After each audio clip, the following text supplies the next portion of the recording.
What is the government doing to bring down inflation? Well, Mr. Speaker, I think it's astonishing that, and first of all, can I welcome the Right Honourable Member to his place? And many people might not know, Mr. Speaker, but the Honourable Member was the Minister for Growth when, under Liz Truss, inflation was 11.1% and growth flatlines, so we're doing much better than he did. Hold on to your hats. Things got heated at PMQs and we've got the fiery details. On November 20th, 2024, Deputy Prime Minister Angela Rayner and Conservative MP Alex Burghart went head-to-head in a thrilling Prime Minister's question session. Burghart kicked it off, slamming the government's inflation handling. Above-inflation pay rises for unions, a budget that boosts inflation. Next year it's set to hit 3%. Well, the truth is that thanks to I'd like to thank the Honourable Lady for her standard charm. The truth is, this government isn't doing anything to bring down inflation. This government is stoking inflation. First, we had above-inflation pay rises for the unions. Then, we had a budget which the OBR said would increase inflation. Order. Sorry. Right, I'm going to hear the question. I suggest we all hear it together, then our constituents can understand the answer as well as the question. Alex Burke. Very kind, Mr. Speaker. First, we had above-inflation pay rises for the unions. Yep. Then we had a budget which the OBR said was going to push up inflation. Yep. This morning, we had city economists, real economists, Mr. Speaker, saying that next year inflation would hit 3%. Does the Right Honourable Lady agree that this government's decisions mean higher inflation for working people? Mr. Speaker, I'll ask the Honourable Gentleman, 11.1% or 3%? We've already talked about Ukraine, Mr. Speaker. It was Ukraine and COVID that drove up inflation. This government is doing it to the British people. High tax, high inflation, low growth, low reform. There's a word for that, Mr. Speaker. It's Starmerism. Yesterday, like many honourable members on this side of the House, I spoke to farmers from across the United Kingdom. Some of them families who farmed their land for centuries, elderly men in tears, children worried about their parents, all of them worried that their way of life is about to be destroyed. What would the Right Honourable Lady like to say to them? Well, first of all, Mr. Speaker, we are absolutely committed to our British farmers, and that's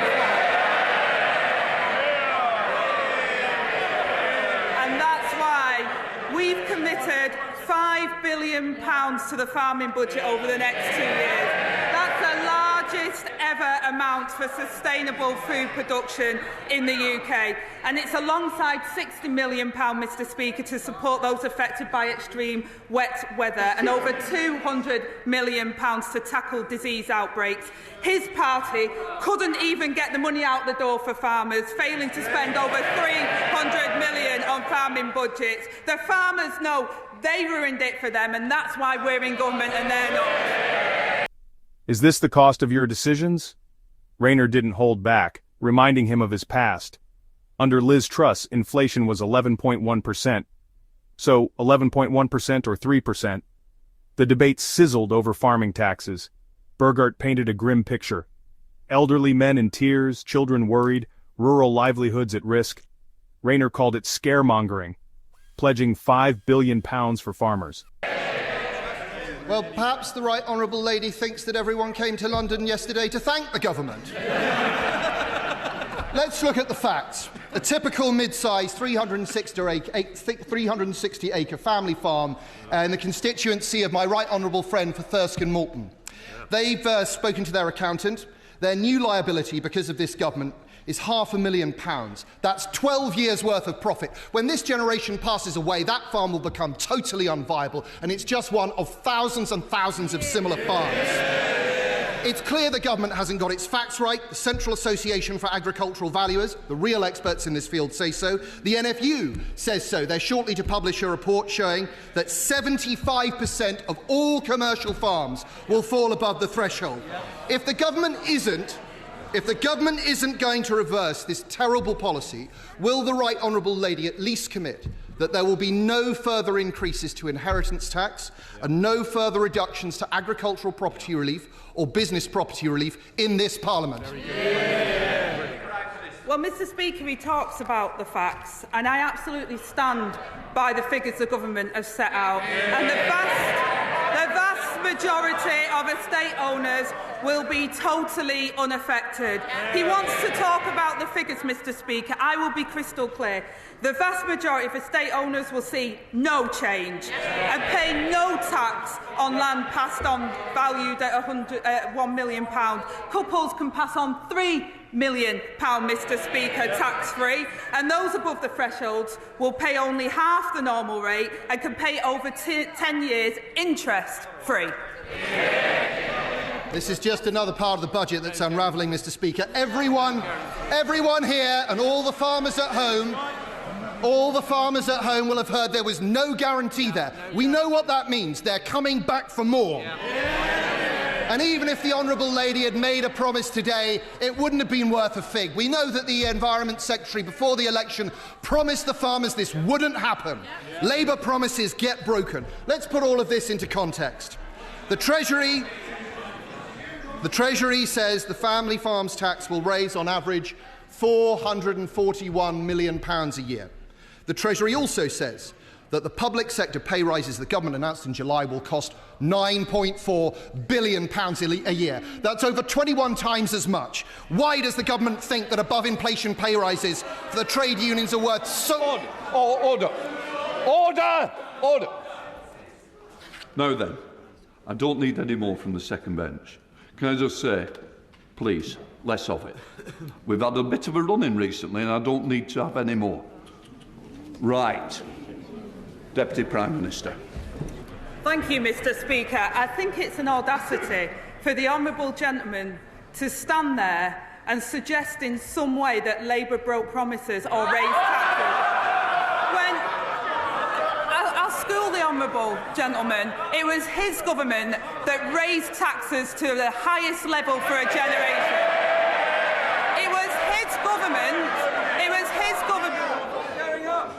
Sorry? We'll have less as well, unless you want to go and have a cup of tea. Have we heard any more? Is that it now? Yes or no? Absolutely, you're the one that was mouthing. Well, I'm sorry, you must be able to do it like a ventriloquist dummy. Prime Minister. It was his government that crashed the economy, that saw inflation rise to 1.1% and growth flatline. It was his government that spent the reserves 3 times over. I'll take no lessons from the honourable gentleman. Alex Burghart. I understand why the Right Honourable Lady doesn't want to answer questions about the terrible choices the government have made. It's because the truth is ugly. The truth is that this is a punishment meted out to people who don't vote Labour. It's the same punishment meted out to parents who send their children to private schools. It's the same punishment meted out to the owners of small businesses terrified about national insurance contributions. And it's the same punishment meted out to pensioners who can't afford to pay their fuel this winter. Isn't it the truth, Mr. Speaker, that if you don't vote Labour, they don't care about you?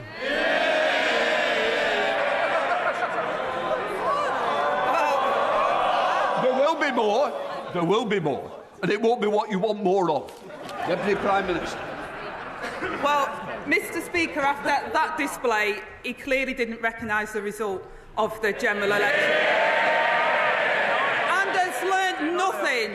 While this government has been fixing the mess that they left, the Conservatives have been desperately trying to rewrite history. They come here every week, jumping on a new bandwagon, taking a new pot shot, but absolutely no word on what they'll do differently. Last week, the Leader of the Opposition admitted she supported Labour's plans to invest in NHS, schools and homes.